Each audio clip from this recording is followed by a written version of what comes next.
오늘은 7가지 치명적인 죄 중에서 6번째죠. 6번째 탐욕에 관해서 함께 살펴보겠습니다.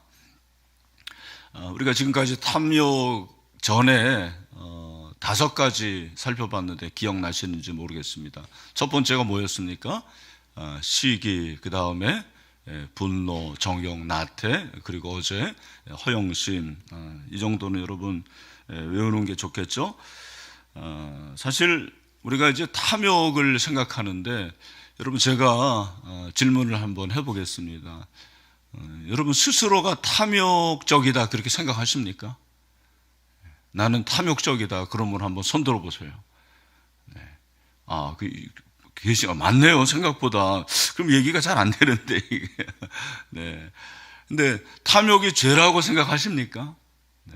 사실 우리가 다른 정욕이라든지 그리고 시기 또 분노 이런 것들은 내가 죄를 범한다 그렇게 생각을 할 때가 있는데, 탐욕이라는 것은 그렇지 않을 때가 참 많은 것 같아요. 탐욕을 죄로 여기지 않고 이거는 인간이면 누구나 그럴 수 있다라고 생각으로, 특별히 오늘 이 시대는 물질 만능 시대잖아요. 이 물질 만능 시대에서는 탐욕이라는 것이 자연스럽게 그렇게 느껴지고 받아들여지는 것 같습니다. 성경에 탐욕이라는 단어가 제일 먼저 어디에 나왔을까 제가 찾아보니까 민수기더라고요. 민수기 11장 4절에 나오는데 같이 한번 읽어보겠습니다. 시작. 그들 중에 섞여 사는 다른 인종들이 탐욕을 품음에 이스라엘 자손도 다시 울며 이르되 누가 우리에게 고기를 주어 먹게 하랴. 아멘. 이게 어떤 상황입니까? 여러분들 잘 아시겠지만 이스라엘 백성들이 출애굽에서 광야에서 하나님이 이제 만나를 주시잖아요. 근데 만나를 주시는데 매일 만나를 먹으니까 이스라엘 백성들이 불만이 생겼어요. 그래도 우리가 애굽에서 있었을 때는 고기 꽤나 씹어봤는데 그 맨날 만나 가시 같은, 뭔지는 모르지만 하여간 우리가 똑같은 걸 매일 먹는다고 생각해 보세요. 물리잖아요.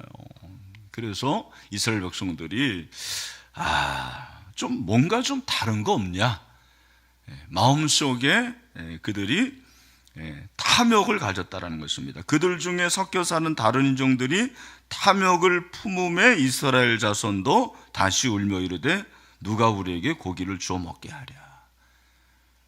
그러니까 이스라엘 백성들 중에 다른 인종들이 있었는데 그들이 탐욕을 품으니까 이들도 탐욕을 품고, 탐욕을 품으면서 고기, 이게 이제 물질이잖아요. 고기를 탐했던 것입니다. 하나님이 어떻게 하십니까? 메추라기를 주시잖아요. 그래서 메추라기를 하나님께서 내려주시는데, 근데 33절에 보면은 좀 어려운 말씀이 나와요. 고기가 아직 이 사이에 있어 씹히기 전에 여호와께서 백성에게 대하여 진노하사 심히 큰 재앙으로 치셨다. 하나님께서 고기를 주셨지만 그들을 치십니다. 왜 그럴까? 왜 그랬을까? 저는 하나님께서 이스라엘 백성들의 그 마음 가운데 있는, 중심에 있는 그것을 치셨다고 생각을 해요. 그게 뭐예요? 그게 바로 탐욕이라는 거죠. 이 탐욕의 속성이 뭡니까? 하나님으로 만족하지 않는 거예요. 하나님께서 매일 그렇게 만나를 주시지 않습니까? 그 매일 주시는 것이 감사가 안 되는 거예요. 오히려 다른 것을 원하고 부족하다, 다른 걸 달라라고 하니까 탐욕이 생기는 거죠. 우리는 오히려 물질을 많이 갖는 것을 부라고 생각해요. 그걸 복이라고 생각합니다. 물론 성경이 부를 복이라고 얘기합니다. 성경이 부를 분명히 복이라고 얘기하지만 이 부는 위험성이 있다라는 거예요. 그 위험성이 뭐예요? 다른 게 아니고 거기에 집착이 되어서 하나님을 섬기기가 어려운 거죠. 예수님께서 부자가 천국에 들어가는 것이 낙타가 바늘구멍에 들어간 것보다 더 어렵다. 그 말은 무슨 말입니까? 천국에 들어가는 것이 어렵다라는 것도 중요하지만 그 부자 되면 마음이 하나님 나라에 없다라는 거예요. 하나님에게 없다. 그러니까 천국에 들어가기가 어렵다라는 것을 지적을 하시면서 물질의 유혹, 이 물질에 대한 탐욕이 얼마나 무서운가를 우리에게 말씀을 하고 경고를 하시는 거죠. 근데 이 사실을 제일 잘 알았던 존재가 누구냐면 사단이에요. 사단이 이 사실을 잘 알아서 어떻게 합니까? 예수님에게 시험을 하는데 제일 먼저 한 시험이 뭐냐면 돌로 떡을 만들어 봐라. 여러분 한번 생각해 보세요. 여러분이 사단이다. 여러분 사단은 아니지만 만약에 사단의 입장으로 생각하면 40일 동안 금식한 예수님에게 시험했을 때 무슨 시험을 하겠습니까? 무슨 정욕의 시험을 하겠습니까? 돈의 시험을 하겠습니까? 다른 게 아니고 물질의 시험이에요. 이 돌로 떡을 만들어 봐라. 이게 바로 식물이잖아요. 식물도 물질이잖아요. 그 물욕을 시험을 한 거죠. 그래서 예수님의 상태가 금식으로 인해서 먹을 것을 갈망하니까 바로 그걸 가지고 시험을 했습니다. 사단은 내가 갈망하는 걸 가지고 시험을 해요. 여자를 갈망하는 사람은 이성으로 갈망을 하고, 그죠? 시험을 하고, 돈을 갈망하는 사람은 돈으로 유혹을 해요. 명예를 갈망하는 사람들은 명예를 가지고 시험합니다. 어제 허영심, 헛된 명예, 헛된 영광을 원하는 사람들에게는 그걸 가지고 유혹을 하는 것을 성경이 말씀하고 있습니다. 사단이 우리에게 그렇게 물질의 유혹을 하는데 사단은 예수님과 전혀 다르게 그렇게 얘기를 하고 있는 거죠. 정반대로 접근을 하게 됩니다. 예수님은 물질에 대해서 뭐라고 말씀하십니까? 예수님께서 돈에 대해서 뭐라고 말씀하세요? 우리가 잘 아는 대로 마태복음 6장 24절에 보니까 예수님께서 귀한 말씀을 하시죠. 우리 다 같이 한번 읽겠습니다. 시작.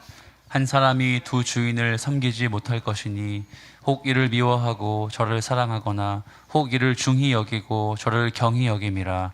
너희가 하나님과 재물을 겸하여 섬기지 못하느니라. 아멘. 여러분, 예수님께서 하신 말씀은 우리가 하나님도 섬기고 재물도 섬길 수 있다라는 말입니까? 하나님을 섬기든지 재물을 섬기든지 둘 중 하나를 선택하라는 말씀입니까? 전자예요, 후자예요? 후자죠. 둘 중 하나를 선택하라는 거예요. 둘 중 하나를 선택하라. 그러나 사단은 그렇게 말하지 않은 거예요. 너 하나님 섬기지? 하나님 섬기는데 네가 갈망하는 게 있잖아. 그러면 그것도 네가 원하면 돼. 그것도 네가 섬기면 돼. 양자택일로 나가는 거예요. 그죠? 여러분, 우리가 여기서 중요한 것이 무엇입니까? 마귀는 둘 중 하나가 아니고 더 효과적이고 효율적인 것이 무엇인가, 그거를 선택하라는 거예요. 네가 마음에 원하는 거, 그거 하나님을 섬기면서도 얼마든지 가질 수 있다라고 유혹을 하는 거예요. 우선순위로 접근을 해요. 여러분, 신앙은 우선순위가 아니에요. 그죠? 둘 중 하나거든요. 하나님을 섬기냐 섬기지 않느냐인데 사단은 하나님도 섬기면서 물질도 섬길 수 있다. 이렇게 접근을 하는 거죠. 사단이 물질을 왜 이렇게 추구하게 만듭니까? 물질에 대한 힘이 강하기 때문에 그렇습니다. 이 돈의 힘이 엄청나게 강한 거예요. 물질의 힘이 엄청나게 강하기 때문에 그렇습니다. 하나님의 라이벌은 석가모니가 아닙니다, 여러분. 석가모니는 게임도 안 되는 거예요. 하나님의 라이벌은 사단이 아니에요. 성경을 보면 유일하게 하나님의 라이벌이 있는데 물질이라고 그러는 거예요. 돈이라고 그러는 거예요. 이 만몬의 신, 이 만몬의 신의 힘이 얼마나 강한지 모릅니다. 여러분들이 생각할 때는 목사님 뭐 이렇게 탐욕이 그렇게 큰 죄입니까? 탐욕이 큰 죄일이니까요. 오늘 뭐라고 했어요? 탐욕은 뭐라고 그랬습니까? 우상숭배다. 그게 바로 우상숭배라는 말은 하나님과 물질 둘 중에 하나를 선택하라라는 거예요. 만약에 하나님도 섬기고 물질도 섬기는 것은 그것은 우상숭배다. 마치 우리가 아침에는 신일교회에서 예배드리고 오후에는 저쪽 호암사에 가가지고, 호암사죠, 거기서 석가모니에게 절하면 여러분 그 사람이 온전한 사람입니까? 목사가 그렇다면, 장로님이 그렇다 그러면은 여러분 그 사람은 바로 치리감이죠. 물질에 대한 집착이 그렇다라는 거예요. 하나님도 섬기고 물질도 섬기는 건 우상숭배예요. 우상. 제 말이 아니잖아요. 오늘 사도 바울이 분명히 탐심은 우상숭배라 그렇게 말씀하고 있습니다. 탐욕은 우리의 마음을 길들여요. 길들입니다. 탐욕이라는 이 영어 단어가 avarice인데, A-V-A-R-I-C, 좀 잘 안 쓰는 단어죠. 뭐 여러 가지 단어가 있습니다만 대표적으로 이 단어를 씁니다. 근데 이 단어는 라틴어의 무엇인가를 지나치게 갈구함이라는 것에서 나왔다라는 거예요. 지나치게 간구하는 게 탐욕이에요. 정도를 벗어나는 거죠. 돈과 재물에 만족하지 않고 거기에 집착하고 통제력을 상실을 하는 거죠. 그것이 나의 하나님이 되는 것입니다. 하나님이 안 보여요. 여러분, 목사도 돈 맛을 알면 목회가 안 돼요. 여러분도 마찬가지입니다. 돈 맛을 알면 하나님도 안 보이고 물질의 탐욕으로 인해서 다른 사람도 안 보입니다. 에베소서 5장 3절에 보니까 뭐라고 그랬습니까? 우리 에베소서 5장 3절 말씀 다 같이 한번 읽겠습니다. 시작. 음행과 온갖 더러운 것과 탐욕은 너희 중에서 그 이름조차도 부르지 말라. 이는 성도에게 마땅한 바니라. 아멘. 여기 보니까 이게 음행의 같은 급이 탐욕이구나. 그걸 깨닫지 않습니까? 우리는 음행하면 엄청나게 큰 죄악이라고 생각하는데 탐욕은 그렇지 않게 생각하는데 그렇지 않아요. 음행과 온갖 더러운 것과 탐욕, 이것을 이름조차 부르지 말라. 그렇게 말씀을 하고 있는 것입니다. 제가 지금은 코로나로 인해서 뭐 이렇게 도서관에 가지를 못하는데 코로나 이전에는 제가 금천구청 도서관에 자주 들렸습니다. 그때 그 열람실에 한 40대, 50대 그 남성들이 하루 종일 노트북만 쳐다보고 있는 그런 분들이 있어요. 제가 뭘 그렇게 보나 하고 봤더니 주식 그 그래프 있잖아요. 그거. 그 다음에 그 주식 하면은 박스로 해가지고 뭐 삼성전자부터 시작해가지고 쫙 나오지 않아요. 하루 종일 그걸 들여다보고 있는 거예요. 나는 그렇게 하면 미칠 것 같더라고요. 그런데 하루 종일 그렇게 하고 있는 거예요. 제 마음속에 안 됐다. 그런 생각이 듭니다. 돈에 미친 거죠. 여러분, 주식은 제 생각 개인적으로는 뭐 여기 주식하는 분들이 있을지도 모르겠습니다만 자본주의 사회에서 주식이라는 것은 투자라고 얘기하지만 저는 투기성이 있는 투자라고 생각을 해요. 여러분, 주식 가능하면 하지 마세요. 주식 해가지고 돈 벌기 어렵습니다. 저는 자고로 우리 그리스도인들의 노동에 어떤 기준이 있다고 생각해요. 저는 우리 재원이한테도 최근에 얘기했어요. 재원아, 너 돈을 벌려면 땀을 흘려야 돼. 땀을 흘려야 돼. 땀 흘려야지 그게 값진 돈이야. 그냥 사행심으로 뭐 투기해가지고 그거 금방 날려버려. 저는 개인적으로 지난번에도 얘기했습니다만 이 2차 산업에 종사하는 분들 너무너무 축복합니다. 우리나라가 제조업이 살아야 되거든요. 그죠? 뭐 다른 1차, 3차 산업이 나쁘다는 얘기가 아니고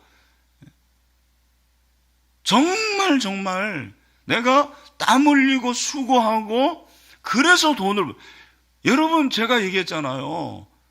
이 목수라는 직업이 좋은 직업이에요. 땀 흘려서 노동하고 이런 것들이 우리는 천히 여기지만 그게 중요한 거예요. 우리 몸에서 땀 냄새가 나야 돼요. 땀 냄새가 향수 냄새보다도.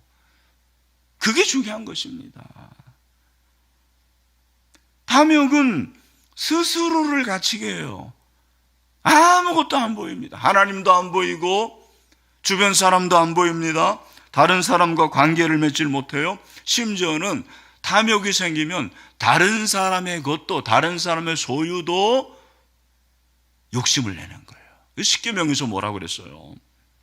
출애굽기 20장 17절 말씀 우리 같이 한번 읽겠습니다. 시작. 내 이웃의 이웃의 집을 탐내지 말라. 내 이웃의 아내나 그의 남종이나 그의 여종이나 그의 소나 그의 낙이나 무릇 내 이웃의 소유를 탐내지 말라. 여기 보니까 자기 것만 아니라 남의 것을 탐내는 사람들이 생긴다니까요. 그죠? 탐욕이 심하면 이렇게 되는 거예요. 저 물건 나도 갖고 싶다.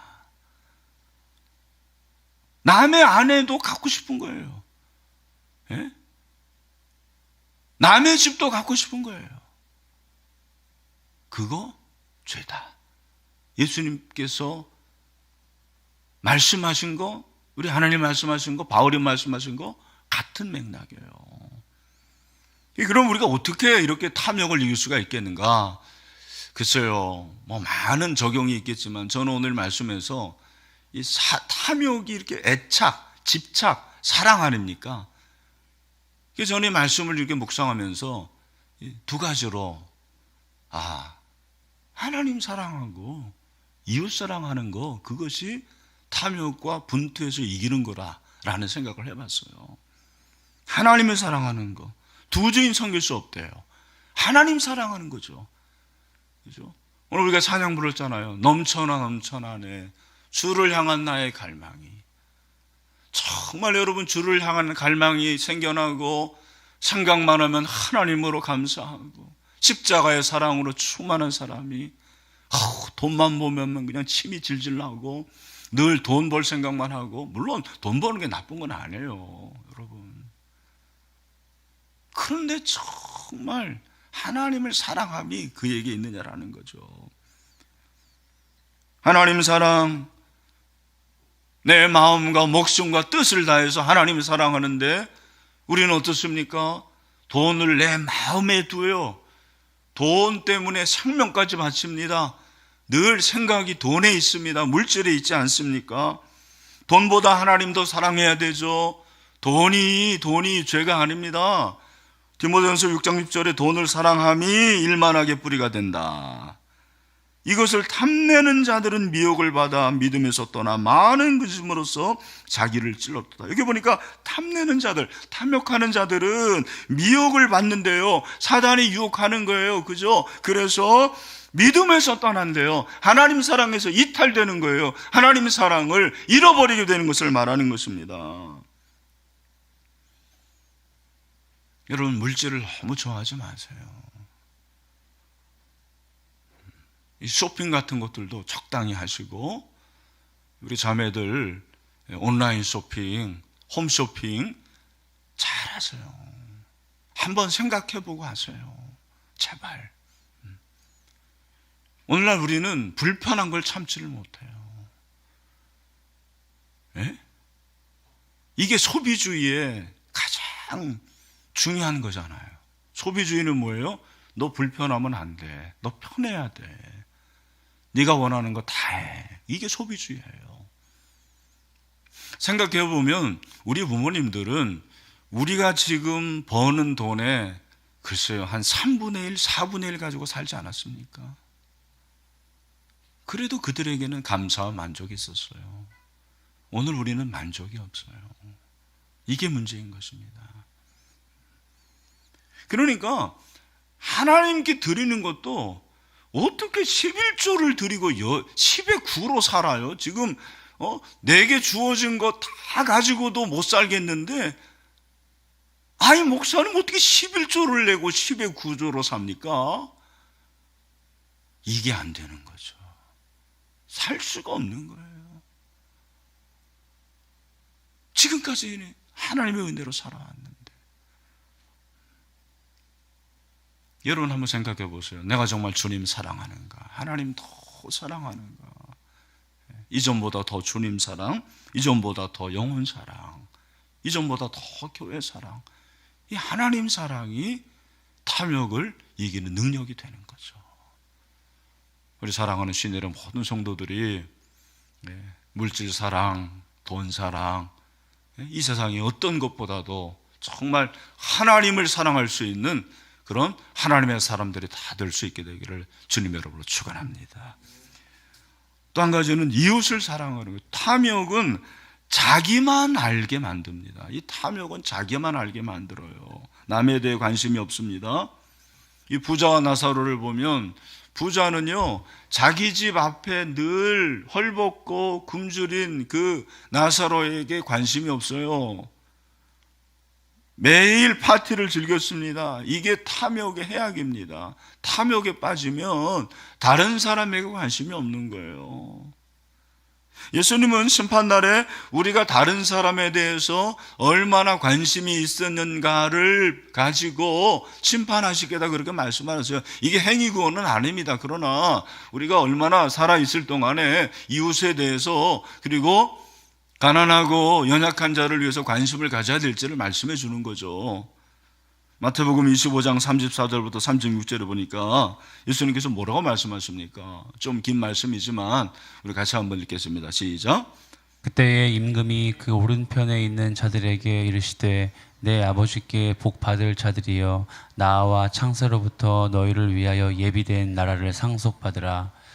내가 줄일 때에 너희가 먹을 것을 주었고 목마를 때에 마시게 하였고 나그네 되었을 때에 영접하였고 헐 벗었을 때에 옷을 입혔고 병들었을 때에 돌보았고 옥에 갇혔을 때에 와서 보았느니라. 아멘. 우리 여기 이제 젊은이들 또 다음 세대들도 지금 이 예배를 드리고 있을 텐데 여러분들이 돈을 보십시오. 늘 말씀드립니다만 여러분이 돈을 따라간다고 해서 돈이 따라오는 건 아니에요. 네.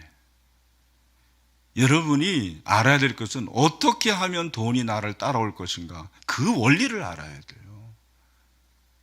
하나님을 정말 우리가 공경하고 하나님을 기쁘게 하면 부는 하나님이 주시는 거예요. 만약에 주시지 않더라도 그 부 말고 다른 걸 하나님이 주세요. 자녀의 복이든 건강의 복이든 다른 걸 주세요. 그것도 아니면 천국의 복락이 있는 거죠.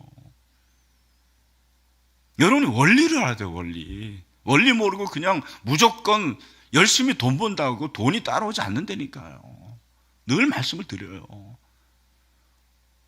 근데 여러분들이 그렇게 돈을 벌었을 때 돈을 자꾸 흘려보내셔야 돼요. 플로잉을 해야 돼요.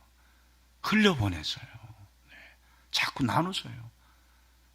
분명히 여러분 출구가 없으면 썩어요. 물이 들어오기만 하고 나가는 곳이 없으면 썩어요. 그게 사회잖아요. 그게 사회입니다. 한국교회가 사회는 아니지만 세상 사람들이 볼 때 그렇게 보여지는 거예요. 자기들 건물말 그렇게 짓고, 예? 교육관 짓고, 묘지까지 만들어 놓고, 기도원 만들어 놓고, 그게 뭐냐라는 거죠. 그 자체가 나쁜 게 아니고 사회처럼 되니까 거기에 문제가 생기라 아닙니까? 이웃을 돌봐야 돼요. 이웃을. 그래서 내 옆에 내 주변에 작은 소자가 없는, 예수님께서 말씀하셨어요. 임금이 대답하여 이르시되 내가 진실로 너희에게 이르노니 너희가 여기 내 형제 중에 지극히 작은 자 하나에게 한 것이 곧 내게 한 것이니라 하시고, 지극히 작은 자에게 하세요. 그래서 제가 개인적으로 한 가지만 얘기하고 말씀을 마무리합니다. 제 아내는 내가 하지 말라고 그렇게 하는데도 그렇게 장애인 내 전화 받으면 맨날 사요. 맨날 사. 우리 집에 그냥 화장지가 비누가 얼마나 많은지 모르겠어요. 근데 제가 목사로서 생각해 봅니다. 그래, 저렇게 살아야 되는데 그게 맞는 것입니다. 그게 작은 자에게, 불쌍한 자에게, 가난한 자에게 자꾸 도와주고 그럴 때 나의 탐욕이 이제는 그들에게로 향하는 것입니다. 말씀을 정리하겠습니다. 우리 가운데 탐욕이 없는 사람이 누가 있겠습니까? 다 탐욕의 마음이 있죠. 근데 그 탐욕의 마음을 이길 수 있는 것은 내가 없애야지 그게 아니고 하나님을 더 사랑하는 거예요. 그리고 이웃을 더 사랑하는 거예요. 하나님 사랑과 이웃 사랑이 십자가잖아요. 십자가로 돌아갈 때 탐욕과 싸워서 분투해서 승리할 수가 있는 거죠. 그런 은혜가 오늘 우리 가운데 있기를 간절히 소원합니다.